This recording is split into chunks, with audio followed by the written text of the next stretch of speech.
हाय दोस्तों, seat belt बांध लो क्योंकि आज मैं एक ऐसी यात्रा की कहानी सुनाने वाली हूं जो थोड़ी हटके है। सब शुरू हुआ एक ठंडी सुबह जब मैं खुद को फंसी हुई पाई। मेरी मंजिल बस हाथ भर दूर लग रही थी। तभी एक कार रुकी।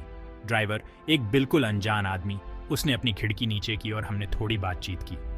मैं ठीक वहीं नहीं जा रहा हूं जहां तुम्हें जाना है, उसने कहा, लेकिन मैं तुम्हें पास तक पहुंचा दूंगा।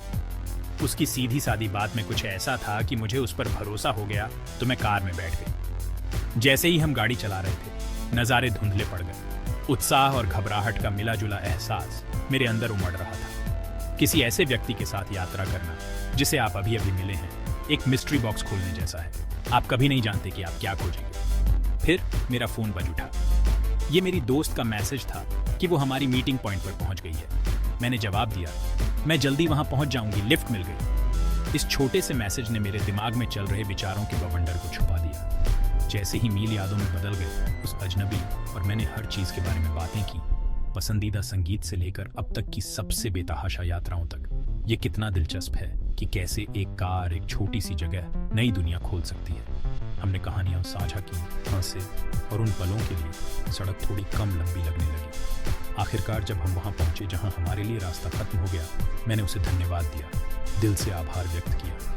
कार से बाहर निकलते हुए मुझे एहसास हुआ कि कभी कभी ये सिर्फ अपनी मंजिल तक पहुंचने के बारे में नहीं होता, बल्कि उन अनपेक्षित मानवीय संबंधों के बारे में होता है जो आप रास्ते में बनाते हैं। तो ये उन यात्राओं के लिए, उन अनजान रास्तों के लिए और उन अजनबियों के लिए जो आपकी कहानी का हिस्सा बन जाते हैं, भले ही सिर्फ कुछ मील के लिए। याद रखें, हर सवारी, हर हेलो एक कहानी सुनाने लायक हो सकती है।